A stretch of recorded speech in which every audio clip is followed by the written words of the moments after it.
Assalamualaikum warahmatullahi wabarakatuh. Waalaikumsalam. Bismillahirrahmanirrahim. Innal hamdalillah nahmaduhu wa nasta'inuhu wa nastaghfiruh wa na'udzu billahi min shururi anfusina wa min sayyiati a'malina.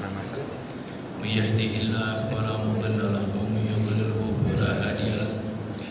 Wa asyhadu an la ilaha illallah wahdahu la syarika lahu. وأشهد أن محمدا عبده ورسوله وحبيبه وصفيه خير نبي أرسله الله رحمة للعالمين بشيرا ونذيرا. اللهم رب اشرح لي صدري ويسر لي أمري واحلل عقدة من لساني يفقهوا قولي. أما بعد. Para hadirin jamaah Masjid Al-Hidayah Gandari Setia Makan Allah Subhanahu wa Ta'ala,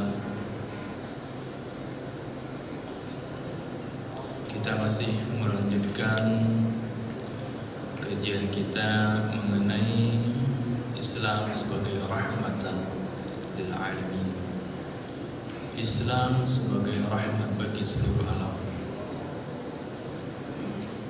Kali ini kita akan membahas tentang rahmat Allah yang begitu luas, atau muhitur rahmat, atau samudra rahmat Allah Subhanahu wa Ta'ala.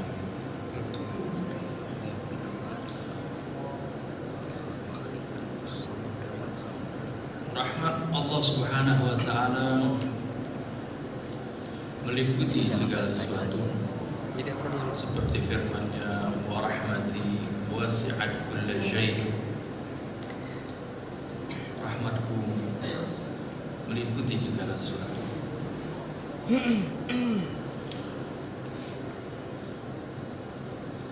Kita baca di dalam surah Al-Kahfi bagaimana Allah Subhanahu wa Ta'ala, atau bagaimana rahmat Allah Subhanahu wa Ta'ala yang ditujukan kepada orang yang lemah. Diceritakan bagaimana perjalanan Nabi Allah Musa dengan Nabi Allah Khidir. Kemudian di satu perjalanan dia mendapati ada suatu tembok yang akan rubuh. Padahal pada waktu itu ketika dia berjalan ke kampung tersebut, Nabi Allah Musa dengan Nabi Allah Khidir meminta bantuan saja ke kampung itu, nggak ada yang mau membantu. Meminta bekal dalam perjalanannya, tidak ada yang mau membantu. Tapi tatkala ada sebuah tembok yang mau rubuh, tahu-tahu Nabi Khidir buru-buru dia diperbaiki tembok itu. Nabi Musa menegur, "Lau syi'ta lattakhadhta 'alaihi ajra." Kenapa kamu berbuat betulin tembok ini? Kalau kamu mau, kamu bisa mendapatkan upah dari memperbaiki tembok ini. Ternyata kemudian dijelaskan oleh Nabi Allah Khidir seperti yang disebutkan dalam surah Al-Kahfi, wa ammal jidaru fakana li ghulamaini yatimaini fil madinah wa kana tahtahu kanzul lahumā wa kana abuhuma shalihan wa kana abuhuma shalihaini fa arada rabbuka an yablugha ashuddahuma wa yastakhrija kanzahuma rahmatan min rabbik. Kemudian diceritakan bahwasanya tembok tersebut adalah milik dua orang yatim yang masih kecil yang ada di kota tersebut. Dan di bawah tembok itu ada tersimpan harta milik anak yatim tersebut. Wa kana lil ghulamaini yatimaini wa kana tahtahu kanzul lahumā fa arada wa kana abuhuma shalihan. Konon ayah dari kedua anak yatim itu adalah orang yang soleh. Fa arada rabbuka an yablugha ashuddahuma wa yastakhrija kanzahuma rahmatan min rabbik. maka Allah menghendaki agar supaya anak itu menjadi besar, menjadi dewasa, dan harta itu tetap terpelihara. Nanti ketika sudah dewasa, kedua anak yatim itu dia sendiri yang akan mengambil harta tersebut. Ya, sebab kalau temboknya rubuh akan kelihatan hartanya, akan dicuri orang. Maka ini Allah Subhanahu wa taala disebutkan wa fa'arada rabbuka ayyablugha ashuddahuma wa yastakhrija kanzahuma rahmatan min rabbik. Allah menghendaki agar supaya kedua anak yatim tersebut dewasa dan keduanya bisa mengeluarkan harta tersebut dan mengambil harta tersebut. Ini tiada lain adalah rahmatan min rabbik, karena rahmat dari Allah Subhanahu wa taala. Jadi rahmat Allah ya, sampai hal-hal seperti ini ya, kedua orang anak yatim diperhatikan oleh Allah Subhanahu wa taala. Konon disebutkan ada alasannya wa kana abuhuma shaliha. Konon orang tua kedua anak yatim itu orang soleh. Ada kalau dibaca di tafsir katanya bahkan bukan orang tua langsung, tapi orang tua yang keberapa gitu, orang yang soleh. Jadi memang kalau orang yang soleh ya, Allah Subhanahu wa taala akan memberikan keberkahan kepadanya, artinya menjaganya sampai ke anaknya pun dengan doa orang tuanya dia dipelihara oleh Allah Subhanahu wa taala. Ini salah satu rahmat Allah Subhanahu wa taala. Demikian pula doanya Nabi Allah Ya'qub ketika beliau berdoa wallahu khairun hafidha wa huwa arhamur rahimin. Nabi Ya'qub tatkala kehilangan anaknya Nabi Allah Yusuf, beliau sangat sedih atas kehilangan anaknya. Dia tapi tidak putus asa. Dia menyebutkan wallahu khairun hafidhan wa huwa arhamur rahimin. Allah lah sebaik-baiknya penjaga dan dialah yang maha pengasih dan sebaik-baiknya penyayang. Akhirnya kita ketahui antara anak dengan orang tua tersebut ya, Nabi Allah Ya'qub dan Nabi Allah Yusuf alaihi wassalam dipertemukan kembali. Juga rahmat Allah dilimpahkan dalam kehidupan rumah tangga ya, bagaimana Allah Subhanahu wa taala berikan rasa rahmat antara suami dengan istri ya, dalam firman-Nya wa min ayatihi an khalaqa lakum min anfusikum azwajan litaskunu ilaiha wa ja'ala bainakum mawaddatan wa rahmah inna fi dzalika laayatin liqaumin yatafakkarun. Daripada tanda-tanda kekuasaan Allah Subhanahu wa taala, Allah ciptakan min anfusikum azwaja. Allah ciptakan pasangan-pasangan min anfusikum dari bangsa kalian juga. Arti pasangan kalian dari manusia juga maksudnya. Ya. Litaskunu ilaiha, agar kalian merasa tenang bersamanya. Wa ja'ala bainakum mawaddatan wa rahmah, dan Allah jadikan di antara kalian, tanamkan di antara hati kalian itu mawaddah wa rahmah, rasa kecintaan dan rasa kasih sayang. Ini adalah rahmat dari bagian daripada rahmat Allah Subhanahu wa taala kepada hamba-hambanya. Sehingga di dalam firman Allah Subhanahu wa taala ya, di dalam salah satu hadis qudsi Allah Subhanahu wa taala berfirman, Anar-Rahman Ar-Rahim, khalaqtur rahima wa syaqaqtu laha isman min ismi. Ya. Aku adalah Ar-Rahman, Allah yang Maha Pengasih. Ar-Rahim.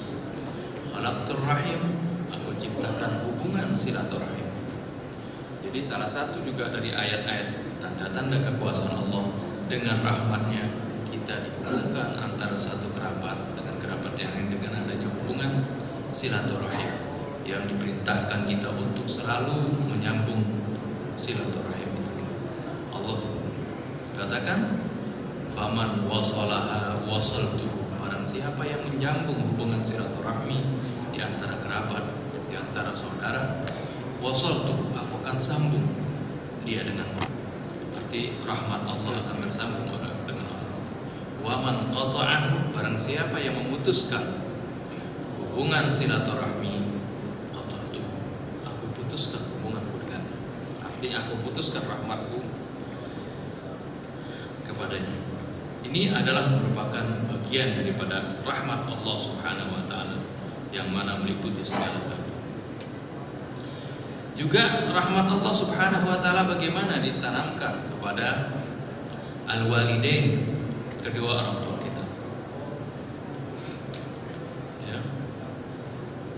Kepada kedua orang tua ditanamkan rasa rahmat, rasa kasih sayang kepada anaknya. Kita tidak bisa bayangkan bagaimana apabila seorang ibu, terutama sekali seorang ibu yang setelah melahirkan, kalau tidak ada rasa rahmat, pasti anak itu akan ditinggalkan, karena tentunya secara lahiriah merepotkan. Jadi bagaimana Allah Subhanahu wa taala meletakkan rasa rahmat, dijaga anak itu sejak masih di kandungan, dipelihara, dirawat, makannya pun tidak sembarangan, karena apa yang dimakan oleh orang tua akan berakibat pada cabang bayi yang dikandungnya. Dipelihara, cari makanan-makanan yang sehat, berjalannya pun hati-hati. Ini adalah rasa rahmat. Setelah melahirkan, dirawat, dijaga sampai orang tuanya, ibunya begadang, menjaga anak tersebut. Kalau nangis, ya, diperhatikan. Kadang-kadang ibu rela tidak tidur, begadang semalaman demi menjaga anaknya tersebut. Ini karena ada rahmat, adanya rasa rahmat di dalam hati kedua orang tua. Oleh karena itu kita diperintahkan untuk berdoa kepada orang tua, berbakti kepada kedua orang tua dalam firman Allah dalam surah Al-Isra, wa qadha rabbuka alla ta'budu illa iyyah wa bil walidaini ihsana. Dan Allah Subhanahu wa taala telah menetapkan, telah mewajibkan alla ta'budu illa iyyah, agar supaya kalian tidak menyembah kecuali kepadanya. Kemudian setelah perintah ibadah kepada Allah Subhanahu wa taala, langsung disebutkan wabil walidaini ihsana. Langsung disebutkan hendaklah kalian berbuat baik kepada kedua orang tua. Wabil walidaini ihsana. Kemudian juga ditekankan biasanya anak berbuat baik kepada orang tua kalau anak masih kecil, masih lemah, ya, masih umum lah dia bisa berbakti kepada kedua orang tua. Tapi biasanya kalau anak sudah kuat, anak sudah dewasa, anak sudah kaya, udah mapan, dan pada saat itu orang tuanya yang sudah lemah, orang tuanya sudah tidak mampu lagi, tidak mempunyai kekuatan lagi. Nah, pada saat itulah saat-saat yang lebih ditekankan lagi oleh Allah Subhanahu wa taala untuk kita berbakti kepada kedua orang tuanya. Imma yablughanna 'indakal kibar. Tadi wabil walidaini ihsana, berbuat baik kepada kedua orang tua. Lalu Allah lanjutkan, imma yablughanna 'indakal kibara ahaduhuma aw kilahuma. Manakala salah satu di antara kedua orang tua tersebut, au kilahuma, atau kedua-duanya, yablughanna 'indakal kibara, mencapai usia lanjut, indaka, di sisimu. Jadi manakala salah satu di antara keduanya atau keduanya mencapai usia lanjut dan kita mengalaminya, indaka arti di sisi kamu, fala taqul lahuma uffin, maka sekali-kali jangan kamu katakan kepada keduanya kata-kata yang kasar.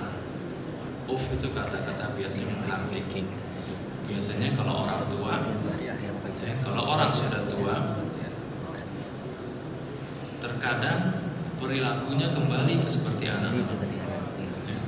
Perilakunya kembali seperti anak. Nah, disitulah terkadang orang tua ada yang cerewet. Orang tua kadang-kadang rewel, marah-marah, seperti anak-anak kecil. Di saat itulah ditekankan oleh Allah Subhanahu wa taala, jangan sampai kamu berkata yang tidak baik kepada kedua orang tua. Menyakiti, apalagi menyakiti kedua orang tua. Bilang saja tidak boleh. Wala taqul lahum uffin wala tanharhuma. Jangan kamu hardik keduanya. Wa qul lahum qawlan karima. Berbicara kepada keduanya dengan pembicaraan yang penuh penghormatan. Wa qur rabbirhamhuma kama rabbayani shaghira. Dan katakanlah, ini perintah kita untuk mendoakan kedua orang tua. Rabbirhamhuma, ya Allah rahmatilah keduanya. Ya. Kama rabbayani shaghira. Sebagaimana keduanya telah merawatku dengan penuh kasih sayang. Ya, walaupun nggak disebutkan di sini, bagaimana Allah Subhanahu wa taala menaruhkan rasa kasih sayang di hati orang tua sehingga dia merawat kita. Wa qur rabbirhamhuma kama rabbayani shaghira. Dan katakanlah, ya Allah rahmatilah keduanya, sayangilah keduanya sebagaimana keduanya menyayangi aku, merawat aku dengan penuh kasih sayang. Ini adalah rahmat Allah Subhanahu wa taala yang ditanamkan di hati kedua orang tua sehingga orang tua mau merawat kita. Kemudian juga dari rahmatnya, ya bukan saja kepada orang tua kita manusia, ya, tapi juga di hati binatang pun Allah Subhanahu wa taala tanamkan rasa rahmat. Sehingga dikatakan di satu hadis bagaimana Allah meletakkan rasa rahmat di hati ibu, di hati induk hewan, sampai-sampai walaupun binatang itu merupakan binatang buas, sampai-sampai hewan itu tidak mau menginjak anaknya pada saat anaknya masih kecil. Dia tahan kakinya, kalau mau melangkah di bawahnya ada anaknya, dia nggak mau. Ya. Ditahan. Itu adalah rasa rahmat yang juga ditanamkan di hati induk binatang tersebut terhadap anaknya. Ini rahmat Allah Subhanahu wa taala. Samping itu lagi, di antara rahmat-rahmat Allah Subhanahu wa taala bagaimana Allah Subhanahu wa taala menurunkan hujan. Ini merupakan rahmat dari Allah. Fanzur ila athari rahmatillahi kaifa yuhyillahu al-ardha ba'da mautiha inna dzalika la muhyil mauta wa huwa ala kulli syai'in qadir. Surah Ar-Rum ayat 5. Perhatikanlah ila athari rahmati rabbik. Perhatikanlah bagaimana pengaruh efek dari rahmat Tuhan kamu. Kaifa yuhyillahu al-ardha ba'da mautiha. Bagaimana Allah Subhanahu wa taala bisa menghidupkan bumi-bumi yang gersang yang tadinya mati. Artinya bagaimana dengan sebab turunnya hujan, tanah-tanah yang kering, tanah-tanah yang tandus, yang pohon-pohon pada mati asalnya kembali menghijau, kembali hidup. Inna dzalika la muhyil mauta. Sungguhnya pada yang demikian itu, ini adalah merupakan tanda bagaimana Allah Subhanahu wa taala bisa menghidupkan sesuatu yang mati. Ya, kalau binatang, kalau tumbuh-tumbuhan yang mati, Allah hidupkan dengan air hujan. Demikian pula ya, manusia yang mati nanti ya, akan mudah bagi Allah untuk menghidupkannya kembali. Inna dzalika la muhyil mauta. Sungguhnya Allah itu adalah, sungguhnya yang demikian itu adalah merupakan tanda bagaimana Allah Subhanahu wa taala bisa menghidupkan yang mati. Jadi ini segala fenomena yang ada di alam ini kita kita diperintahkan untuk merenunginya. Ini karena ini adalah merupakan gambaran bagaimana kekuasaan Allah untuk menghidupkan kembali manusia setelah mereka mati. Wa huwa ala kulli syai'in qadir, dan Dia Maha kuasa atas segala sesuatu. Selain itu, dari rahmat Allah Subhanahu wa taala juga adalah bagaimana Allah Subhanahu wa taala mengutus para rasul. Ini adalah bagian dari rahmat Allah. Walaupun Allah Subhanahu wa taala telah memberikan hidayah kepada manusia, ya, tahapan-tahapan hidayahnya seperti yang pernah saya terangkan ketika menjelaskan surah Al-Fatihah, bagaimana hidayah yang pertama diberikan hidayah wijdaniyah, hidayah naluri. Tatkala bayi lahir, Allah sudah berikan hidayah bagaimana dia bisa, ya, untuk mempertahankan hidupnya. Dia mencari puting susu ibunya, dia minum dari air susu ibunya. Siapa yang mengajarkan dia supaya menghisap, ya, air susu ibunya? Tentu Allah Subhanahu wa taala. Memberitahukan dia bagaimana kalau dia pipis, dia menangis, ya, dia merasa sakit atau lapar, dia supaya memberitahukan ibunya. Dia belum diberikan kemampuan untuk berbicara. Ini Allah Subhanahu wa taala berikan hidayah naluri. Memang agak lambat kalau hidayah naluri, panjang prosesnya, tidak seperti hidayah wijdaniyah ini naluri kalau pada hewan. Hewan biasanya kalau titik tuh kalau baru netes langsung sudah bisa berdiri dan mencari makan lain cepat. Itu juga hidayah wijdan, hidayah naluri. Kalau anak pepek bisa berenang, ya. Kalau manusia ada prosesnya, ya. Setelah hidayah wijdan diberikan lagi hidayatul hawas, hidayah panca indera. Bagaimana manusia bisa meraba, merasa, melihat dan mendengar, sehingga dengan panca indera dia bisa berkomunikasi dan berhubungan dengan lingkungannya. Hidayah berikutnya lagi hidayah akal. Ini adalah juga hidayah yang diberikan kepada manusia, sebab panca indera memiliki keterbatasan. Ya, apa yang dilihat oleh mata terkadang itu tidak sebenarnya. Apa yang dilihat saat kita memasukkan tongkat ke dalam air nampak oleh mata bengkok, padahal sebenarnya tongkatnya itu tidak bengkok, tapi hanya pembiasan cahaya.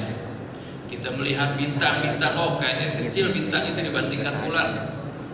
Itu pandangan mata kita, tapi sebenarnya bintang-bintang itu jauh lebih besar daripada bulan. Ini yang mengetahui untuk membedakan itu adalah nanti akal. Dengan akal dan pengetahuan bisa terbukti hal-hal tersebut. Nah, akal pun mempunyai keterbatasan. Dengan hidayah akal kita hanya bisa meraba, merekayasa, melihat, merenungi apa-apa yang terlihat oleh indera kita, apa-apa yang bisa kita raba, apa-apa dari alam ini yang disebut alam fisik. Hal-hal yang di luar fisik atau metafisika tidak bisa kita lihat. Ya, ada sesuatu yang di luar alam fisik kita. Ya, jangankan kepada alam yang gaib, alam yang fisik saja kadang-kadang kita masih tidak bisa dengar. Seperti pendengaran kita juga ada batasnya antara 20 Hz sampai 20 kHz. Pendengaran saja, gelombang suara. Ya, ada hewan-hewan yang mengeluarkan gelombang suara di atas itu kita nggak bisa dengar. Itu masih yang kelihatan. Apalagi tentang adanya alam arwah, tentang adanya malaikat, jin, kemudian nanti adanya alam akhirat, adanya hisab, ada surga, ada neraka. Itu tidak bisa dijangkau oleh akal kita. Nah, dengan rahmat Allah Subhanahu wa taala kita diberikan petunjuk oleh Allah Subhanahu wa taala, diberikan hidayah berikutnya, hidayatul irsyad, yaitu dengan diutusnya para rasul, diutusnya para nabi, sehingga Allah diberitahu kita, juga diturunkannya kitab, ya. Kalau sekarang itu Al-Qur'anul Karim. Dengan Al-Qur'an Karim dijelaskan bagaimana hal-hal kehidupan setelah hari kiamat. Diperintahkan kita beriman kepada kitab-kitabnya, diceritakan tentang hal-hal yang terjadi pada masa lampau. Di Al-Quran ada kisah-kisah nabi-nabi terdahulu. Kita bagaimana Allah ciptakan Nabi Allah Adam alaihissalam, ya, bagaimana dialognya dengan para malaikat dan seterusnya. Itu tidak kita ketahui, ya, atau tidak bisa kita ketahui dengan akal kita. Itu adalah perlu hidayah dari Allah SWT, yaitu dengan diturunkannya Al-Quran. Diturunkannya Al-Quran Al-Karim dan juga diutusnya para Rasul adalah merupakan bagian dari rahmat Allah Subhanahu wa Ta'ala. Jadi ini adalah bagian daripada rahmat-rahmat Allah yang dicurahkan kepada kita.